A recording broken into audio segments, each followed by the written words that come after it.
Hello दोस्तों, स्वागत है आपका बीएमएस लेक्चर सीरीज के इस यूट्यूब चैनल पे। मैं गोपेश पांडे एक बार फिर से आपका स्वागत करता हूं। तो आज हम स्टार्ट करेंगे स्टमक। तो चलिए शुरू करते हैं। Subscribe now and press the bell icon, never miss an update. शुरू करते हैं हम स्टमक। तो आज हम स्टमक में क्या क्या देखेंगे? तो हम स्टमक में देखेंगे उसका डेफिनेशन, लोकेशन, ठीक है, उसका शेप क्या होता है, साइज कैसा होता है, कैपेसिटी कितनी होती है, उसके डायग्राम को एक एक करके हम ऐसे ही पॉइंट वाइज आगे बढ़ेंगे। तो चलिए देखते हैं। तो जो पहला हमारा पॉइंट है वो है डेफिनेशन ऑफ स्टमक। पहले हम लोग पढ़े होंगे, नीट की तैयारी आप लोग किए होंगे तो उसमें भी आप लोगों ने देखा होगा कि स्टमक क्या होता है। तो वही है, बहुत हार्ड नहीं है, सिंपल है। तो स्टमक का डेफिनेशन में हम देखेंगे तो क्या होता है स्टमक। स्टमक एक क्या होता है, मस्कुलर बैग होता है, ठीक है। तो स्टमक क्या होता है? Stomach is a muscular bag जो क्या करता है, जो फॉर्म करता है widest part of the digestive tube, ठीक है। तो स्टमक क्या होता है? स्टमक एक मस्कुलर बैग होता है जो क्या फॉर्म करता है, widest part of the digestive tube, ठीक है। नेक्स्ट पॉइंट क्या है? नेक्स्ट पॉइंट क्या है? Act as a reservoir of food and help in digestion of protein and fat. मतलब कि जो स्टमक होता है वो क्या होता है, फूड का रिजर्वायर होता है, ठीक है। फूड को वो रिजर्व करके रखे रहता है और वो क्या करता है, वो हेल्प करता है to digest the protein and fat. मतलब कि प्रोटीन और फैट के डाइजेशन में ये क्या करता है, मदद करता है। तो ये हमने देखा क्या, डेफिनेशन ऑफ स्टमक। आगे बढ़ते हैं, नेक्स्ट पॉइंट है हमारा लोकेशन, ठीक है। तो जब भी आप वाइवा देंगे या तो कोई भी आपसे पूछ सकता है कि स्टमक का लोकेशन क्या होता है, ठीक है। बहुत ही इंपॉर्टेंट पॉइंट है स्टमक में, ये क्या है, लोकेशन। तो लोकेशन में देखिए ये क्या लिखा हुआ है, ईपीजी यूएमबी एलएच, ये शॉर्ट फॉर्म में लिखा हुआ है। उसी को हम आगे बढ़ते हैं और देखते हैं क्या है, ठीक है। तो लोकेशन में क्या है, तो स्टमक का जो लोकेशन होता है वो कहाँ होता है, upper and the left part of the abdomen. मतलब कि एब्डोमेन के ऊपर और लेफ्ट में स्टमक रहता है, ठीक है। ये उसका लोकेशन होता है।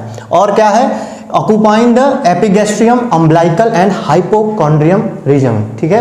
क्या ऑक्युपाई करता है स्टमक? स्टमक ऑक्युपाई करता है एपिगैस्ट्रियम, ठीक है, epigastrium, umbilical and hypochondrium region. ये क्या हो गया, आपका स्टमक का लोकेशन हो गया। यही यहाँ पे शॉर्ट फॉर्म में लिखा हुआ है, ईपीजी यानी कि एपिगैस्ट्रियम, यूएमबी यानी कि अम्बिलिकल रीजन और एलएच यानी कि लेफ्ट हाइपोकॉन्ड्रियम, ठीक है। ये लोकेशन हो गया। अब जो एपिगैस्ट्रियम है, अम्बिलिकल है और हाइपोकॉन्ड्रियम यानी कि लेफ्ट हाइपोकॉन्ड्रियम है, उसको हम डायग्राम के माध्यम से देखते हैं कहाँ होता है और कैसे होता है, ठीक है। तो आप सब जानते होंगे, पढ़े भी होंगे कि जो हमारा एब्डोमेन होता है उसके 9 रीजन बताए गए हैं एनाटॉमी में, ठीक है। 9 रीजन में उसको डिवाइड किया गया है। किसको? हमारे एब्डोमेन के 9 रीजन्स होते हैं। कौन कौन से 9 रीजन होते हैं, आइए डायग्राम से देखते हैं। तो ये जो पार्ट है, ये वाला जो बना हुआ है, इसको आप एब्डोमेन मान लीजिए, ठीक है। तो इसको डिवाइड किया गया है 9 रीजन में, 1 2 3 4 5 6 7 8 और 9, ठीक है। जो पहला रीजन है वो है राइट हाइपोकॉन्ड्रियक रीजन, दूसरा है एपिगैस्ट्रिक रीजन, तीसरा है लेफ्ट हाइपोकॉन्ड्रियक, चौथा क्या है, right lumbar umbilical region, left lumbar, right iliac, hypogastric region और लेफ्ट इलियक, ठीक है। ये हमारे क्या हो गए, 9 रीजन ऑफ एब्डोमेन। और हम क्या देख रहे थे इसमें, हम देख रहे हैं स्टमक का लोकेशन। तो इसमें स्टमक का लोकेशन क्या क्या होगा, तो इसमें जो स्टमक का लोकेशन होता है वो होता है, पहला क्या है, ईपीजी यानी कि एपिगैस्ट्रिक रीजन, ठीक है। ईपीजी यानी कि एपिगैस्ट्रिक रीजन, तो मतलब जो हमारा स्टमक होता है वो लेफ्ट में होता है, तो थोड़ा सा स्टमक का पार्ट एपिगैस्ट्रिक में आता है, ठीक है। फिर उसके बाद थोड़ा सा स्टमक का पार्ट कहाँ आएगा, यूएमबी यानी कि अम्बिलिकल रीजन में आता है, ठीक है। तो स्टमक ऐसे आया, फिर स्टमक कहाँ जाएगा, अम्बिलिकल रीजन में थोड़ा सा उसका पार्ट होगा। और स्टमक का ज़्यादा से ज़्यादा पार्ट जो होता है वो होता है आपका लेफ्ट हाइपोकॉन्ड्रियक रीजन में होता है, ठीक है। तो यही हो गया क्या, स्टमक का लोकेशन, किसमें, 9 रीजन ऑफ एब्डोमेन के साथ रिलेट कर दिया गया है, ठीक है। तो ये हो गया आपका लोकेशन ऑफ स्टमक। अब हम आगे बढ़ते हैं शेप की तरफ। तो ये अगर समझ में आ रहा हो और ये वीडियो आपको अच्छी लग रही हो तो लाइक करें, ठीक है। अब आगे बढ़ते हैं शेप की तरफ। जो स्टमक का शेप होता है वो कैसा होता है, स्टमक जो होता है हमारा जे शेप्ड का होता है, ठीक है। और नेक्स्ट हम बढ़ते हैं साइज की तरफ। तो जो इसका लेंथ होता है वो 10 इंच का होता है या 25 सेंटीमीटर का। कैपेसिटी की बात की जाए तो 30 ml, ठीक है। कैपेसिटी में क्या है, 30 ml, कब? एट बर्थ, मतलब कि बर्थ के समय जो स्टमक का कैपेसिटी होगा वो कितना होगा? 30 ml होगा। वहीं पबर्टी की बात की जाए तो क्या होगा? स्टमक की कैपेसिटी 1 लीटर तक होगी और एडल्ट में 1.5 लीटर से 2 लीटर या उससे ज़्यादा भी हो सकती है। ये अब आगे देखते हैं हम लोग एक्सटर्नल फीचर ऑफ स्टमक। अभी तक हमने क्या देखा? डेफिनेशन देखा, उसका लोकेशन देखा, शेप देखा, साइज देखा, ठीक है, और कैपेसिटी। उसके बाद उसमें लोकेशन में 9 रीजन हमने कंपेयर किए, उससे रिलेट किया कि कहाँ कहाँ क्या क्या होता है। अब आगे हम लोग बढ़ते हैं किसके तरफ? एक्सटर्नल फीचर की तरफ। किसका? External feature of stomach. तो ध्यान से देखिएगा, तो एक्सटर्नल फीचर ऑफ स्टमक में जो हम पहला पॉइंट देखेंगे उसमें देखेंगे कि इसमें 2 ओरिफिस होते हैं, 2 कर्वेचर, 2 सरफेस, 2 नॉच, ठीक है। तो 2 ओरिफिस कौन कौन से होते हैं? तो स्टमक में 2 ओरिफिस होते हैं, एक होता है कार्डियक ओरिफिस और एक होता है आपका पाइलोरिक ओरिफिस। आगे चल के एक एक करके हम लोग इसको देखेंगे, अभी जान लीजिए कौन कौन सा है। तो 2 कर्वेचर, कौन कौन से कर्वेचर हो गए? तो पहला है कार्डियक और दूसरा क्या है आपका? पाइलोरिक, ठीक है। तो कार्डियक ओरिफिस और पाइलोरिक ओरिफिस। नेक्स्ट है देखिए 2 कर्वेचर, तो इसमें 2 कर्वेचर होते हैं, यानी कि लेसर कर्वेचर और ग्रेटर कर्वेचर, ठीक है। इसमें 2 कर्वेचर हो गए, लेसर और ग्रेटर कर्वेचर। नेक्स्ट है इसमें 2 सरफेस बताए गए हैं। 2 सरफेस कौन कौन से होते हैं? एक होता है आपका एंटीरियर सरफेस और एक होता है आपका पोस्टीरियर सरफेस। तो ये तो बात हो गया सरफेस का। ये जो हम लोग देख रहे हैं एक एक करके हम लोग डिस्कस करेंगे आगे क्या क्या कैसे होता है, ठीक है। नेक्स्ट है आपका नॉच, तो इसमें 2 नॉच बताए गए हैं। 2 नॉच में कौन कौन से होते हैं? एक होता है आपका कार्डियक नॉच, एक होता है एंगुलर नॉच। तो ये तो ऊपर ऊपर हो गया कि क्या होता है एक्सटर्नल फीचर, ठीक है। तो एक बार फिर से बता दे रहे हैं एक्सटर्नल फीचर में, तो इसमें 2 ओरिफिस होते हैं, 2 कर्वेचर होते हैं, 2 सरफेस होते हैं और 2 नॉच होते हैं। 2 ओरिफिस यानी कि कार्डियक और pyloric orifice, 2 curvature, lesser curvature, greater curvature, 2 surface, anterior surface, posterior surface, और उसमें क्या होता है? 2 नॉच होते हैं, एक होता है कार्डियक नॉच और एक होता है आपका एंगुलर नॉच। ये हो गया क्या? External feature. अब हम आगे बढ़ते हैं जो कि हमारा पहला पॉइंट है, यानी कि 2 ओरिफिस क्या होते हैं और कौन कौन से होते हैं। तो पहला है देखिए 2 ओरिफिस। तो 2 ओरिफिस में पहला क्या है आपका? कार्डियक ओरिफिस, ठीक है। कार्डियक ओरिफिस क्या होता है? तो it is joined by lower end of oesophagus, ठीक है। ये दिख रहा है यहाँ पे, तो इसोफेगस से जहाँ ज्वाइन होता है वही होता है आपका कार्डियक ओरिफिस। तो कार्डियक से आप समझते होंगे ये तो हार्ट से रिलेटेड है, तो कैसे हो गया? तो ये जो एरिया है कार्डियक वो कहाँ होता है? आपके हार्ट के पास होता है, इसलिए उसे क्या कहते हैं? कार्डियक नॉच कहते हैं या कार्डियक ओरिफिस हो गया आपका, ठीक है। क्योंकि वो कार्डियक यानी कि हार्ट के पास रहता है, इसलिए उसे कार्डियक कहते हैं। तो इसमें हो गया क्या आपका? Joined by the lower end of oesophagus, मतलब ये जो ये वाला पार्ट है ये है आपका इसोफेगस का लोअर एंड, ठीक है। तो इसी से ज्वाइन रहता है, वही हो गया आपका कार्डियक ओरिफिस। एक बार डायग्राम में पहले देख लेते हैं फिर यहाँ आएंगे। तो स्टमक में देखिए क्या क्या होता है? ऊपर की तरफ होता है आपका इसोफेगस, जहाँ से ज्वाइन होता है क्या? कार्डियक ओरिफिस यानी कि कार्डियक नॉच। ये जो एरिया है ये वाला, ये एरिया है आपका कार्डियक नॉच। फिर ऊपर की तरफ है ये जो उठा हुआ पार्ट है वो है आपका फंडस, ठीक है, फंडस ऑफ द स्टमक। फिर ये जो पार्ट है ये वाला पार्ट आपका है कर्वेचर। कौन सा कर्वेचर? बड़ा कर्वेचर है तो उसे क्या कहेंगे? Greater curvature. उसके अपोजिट में ये एक कर्वेचर बना हुआ है तो ये छोटा कर्वेचर है जो कि क्या कहा जाता है? लेसर कर्वेचर कहते हैं उसको। लेसर कर्वेचर के ऊपर जाएंगे तो ये हो गया आपका कार्डिया। उसके नीचे आएंगे तो ये जो एरिया है यहाँ पे जो बना हुआ है वो है आपका एंगुलर इंसिजर। अब आइए ग्रेटर कर्वेचर के ऊपर देखिए बॉडी लिखा हुआ है, ये जो पूरा पार्ट है इसे कहते हैं बॉडी, यानी कि बॉडी ऑफ द स्टमक, इसलिए उसे क्या कहते हैं? बॉडी कहते हैं। अब यहाँ पे आइए, ये है आपका पाइलोरिक एंट्रम। यहाँ पे ये वाला एरिया हो गया आपका क्या? Pyloric antrum. पाइलोरिक एंट्रम के नीचे आएंगे पाइलोरिक कैनाल। पाइलोरिक कैनाल के नीचे है आपका पाइलोरिक स्फिंक्टर और स्फिंक्टर के अपोजिट में देखिए लिखा हुआ है पाइलोरिक ओरिफिस। तो यहाँ पे जो ये वाला एरिया है ये है आपका पाइलोरिक ओरिफिस, ठीक है। और जब पाइलोरिक ओरिफिस से वो इंड होगा यानी कि स्टमक का जो इंड पॉइंट है वहाँ से स्टार्ट होता है आपका ड्यूडेनम। तो ये जो पार्ट है ये वाला पार्ट ये है आपका ड्यूडेनम।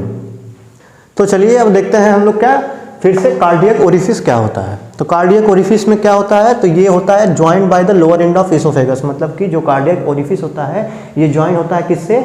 इसोफेगस के नीचे वाला पार्ट यानी कि लोअर पार्ट से, लोअर इंड से, ठीक है, उसे ही क्या कहते हैं, कार्डियक ओरिफिस कहते हैं। ये कहाँ होता है, behind the left 7 costal cartilage, मतलब कि 7वें कोस्टल कार्टिलेज के ये पीछे, जस्ट पीछे होता है, ठीक है, क्या आपका कार्डियक ओरिफिस।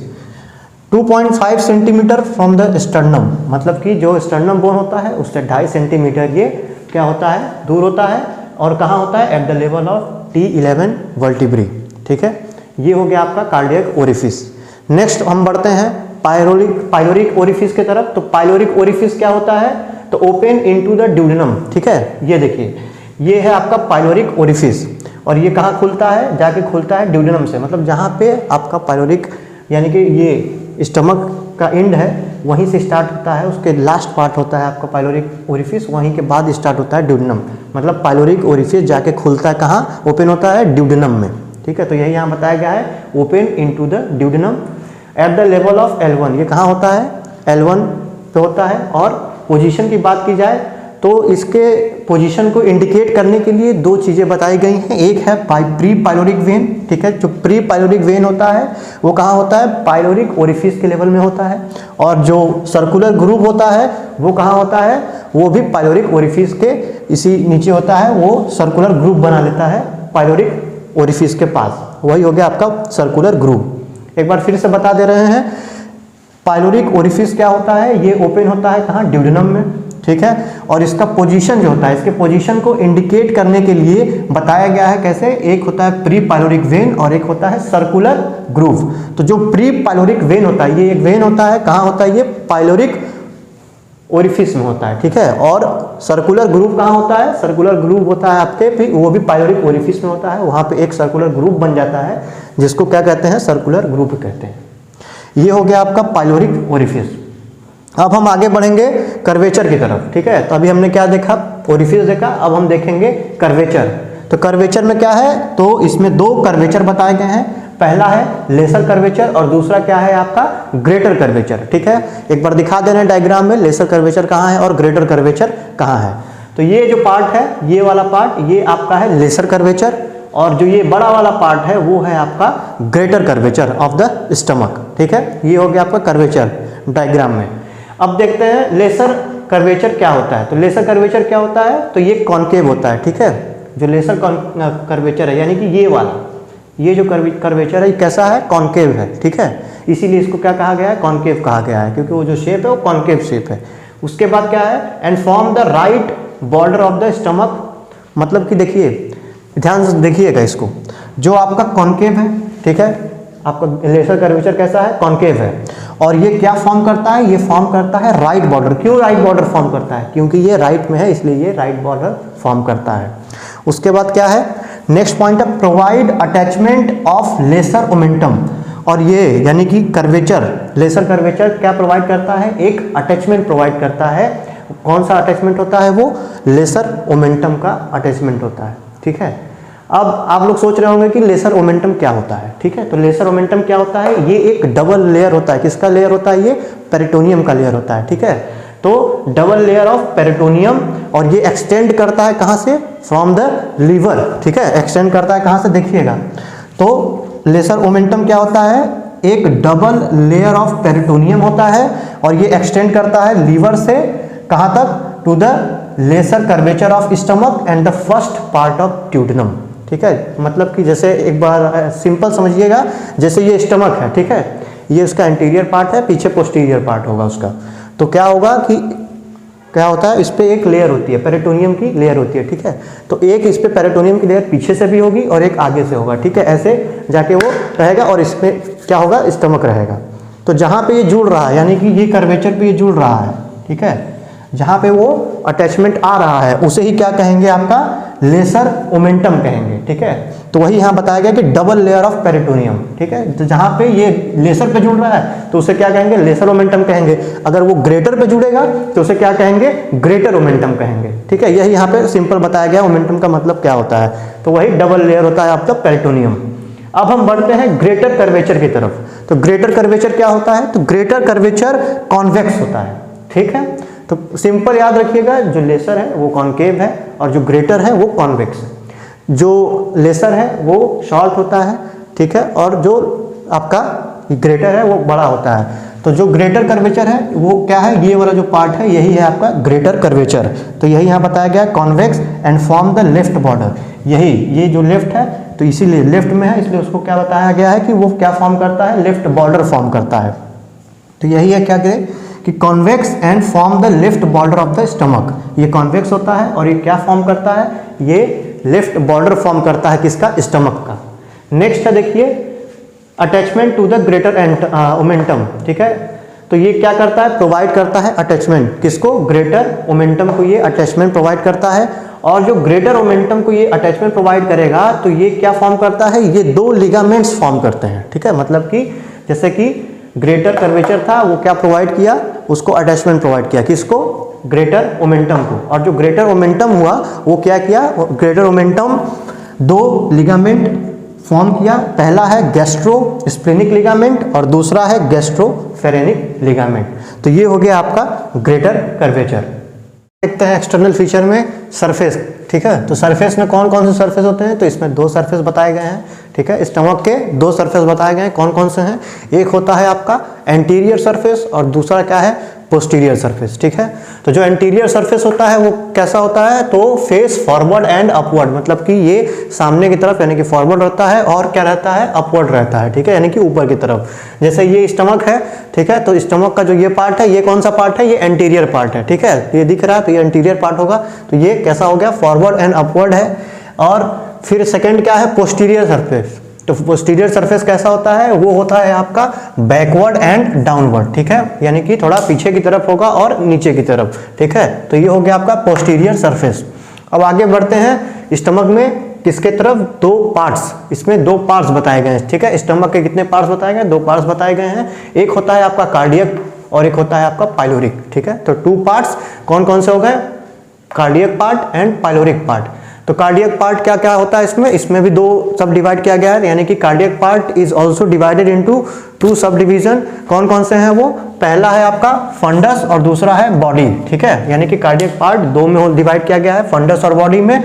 और पाइलोरिक पार्ट जो है उसको भी डिवाइड किया गया है दो में, एक होता है आपका पाइलोरिक एंट्रम और एक होता है आपका पाइलोरिक कैनाल, ठीक है। डायग्राम में देखते हैं एक बार, जो कार्डियक पार्ट है, कार्डियक पार्ट में स्टमक है और बॉडी है, ठीक है। तो ये हो गया आपका कार्डियक पार्ट, तो ये आपका हो गया क्या, स्टमक और इसमें फंडस और बॉडी, ये हो गया आपका कार्डियक पार्ट में। और जो पाइलोरिक पार्ट है उसमें होता है आपका पाइलोरिक एंट्रम, ठीक है, यानी कि एक हो गया आपका देखिए पाइलोरिक कैनाल यहाँ पे हो गया और एक हो गया पाइलोरिक एंट्रम, यही इसमें बताया गया है। अब हम लास्ट में देखते हैं, ये लास्ट है एक्सटर्नल फीचर का। तो इसमें हम देखेंगे कि कार्डियक पार्ट में जो फंडस है, बॉडी है, और पाइलोरिक पार्ट में जो आपका पाइलोरिक एंट्रम है और पाइलोरिक कैनाल है वो क्या क्या होते हैं, ठीक है। तो उसमें देखते हैं, जो पहला है वो है फंडस। तो फंडस क्या होता है, तो फंडस अपर कॉन्वेक्स डोम शेप्ड पार्ट, मतलब कि जो ऊपर की तरफ कॉन्वेक्स और डोम शेप्ड पार्ट है उसे ही क्या कहते हैं, फंडस कहते हैं, यानी कि ये पार्ट आपका क्या है, फंडस, ठीक है। तो फंडस कैसा होता है, डोम शेप का होता है और कॉन्वेक्स होता है, तो इसलिए क्या हो गया, वो फंडस हो गया आपका। सेकेंड है आपका देखिए बॉडी। तो बॉडी कहाँ होता है, तो बॉडी है आपका between fundus and pyloric antrum, यानी कि फंडस और पाइलोरिक एंट्रम के बीच में जो पार्ट है वही है आपका बॉडी, यानी कि ये, ठीक है। तो यही यहां बताया गया है क्या, कि बॉडी क्या होता है, तो lies between the fundus and the pyloric antrum. तो ये हो गया आपका बॉडी। नेक्स्ट है पाइलोरिक एंट्रम। क्या होता है, तो पाइलोरिक एंट्रम जो होता है वो 7.5 सेंटीमीटर लंबा होता है और एक्सटेंड करता है फ्रॉम द एंगुलर नॉच, ठीक है। लास्ट में है पाइलोरिक कैनाल। तो जो पाइलोरिक कैनाल होता है वो क्या होता है, 2.5 सेंटीमीटर लंबा होता है, यानी कि ये वाला पार्ट बताया गया है। तो ये क्या बताया गया है, 2.5 सेंटीमीटर लंबा है। It is narrow and tubular, ये नैरो होता है और ट्यूबुलर होता है, और इसमें इसको क्या कहते हैं, तो cavity of stomach is called pyloric canal, मतलब कि जो स्टमक का कैविटी होता है उसे ही क्या कहते हैं, पाइलोरिक कैनाल कहते हैं। तो एक बार फिर से बता दे रहे हैं, सरफेस में दो surface, anterior surface, posterior surface. Anterior कैसे रहेगा, ये सामने की तरफ रहेगा, यानी कि फॉरवर्ड एंड अपवर्ड, और जो आपका पोस्टीरियर है वो बैकवर्ड और डाउनवर्ड रहेगा। नेक्स्ट हमने देखा पार्ट्स, तो दो पार्ट्स इसमें हमने देखे, एक हो गया आपका कार्डियक पार्ट, एक होता है आपका पाइलोरिक पार्ट। कार्डियक पार्ट में दो डिवाइड किया गया है, कौन कौन से हैं, फंडस और बॉडी। और वहीं आपका पाइलोरिक पार्ट में भी दो डिवाइड किए गए हैं, एक होता है आपका पाइलोरिक एंट्रम और एक होता है आपका पाइलोरिक कैनाल। पाइलोरिक एंट्रम क्या होता है? तो पाइलोरिक एंट्रम जो होता है वो होता है 7.5 सेंटीमीटर का लंबा और ये एक्सटेंड करता है फ्रॉम द एंगुलर नॉच। और पाइलोरिक कैनाल हमने बताया जैसा कि 2.5 सेंटीमीटर लंबा होता है, ठीक है, और नैरो और ट्यूबुलर होता है। और पाइलोरिक पाइलोरिक कैनाल होता क्या है? तो जो स्टमक का कैविटी होता है उसे ही क्या कहते हैं? पाइलोरिक कैनाल कहते हैं। तो ये हमने देखा आज external feature of the stomach, फिर हमने डेफिनेशन देखा, शेप देखा, साइज देखा और 9 रीजन्स देखे कि उसके लोकेशंस कहाँ कहाँ होते हैं। आज के लिए बस इतना ही। नेक्स्ट वीडियो में हम लोग स्टमक में आगे बढ़ेंगे, यानी कि ब्लड सप्लाई की तरफ और उसके रिलेशंस की तरफ। धन्यवाद।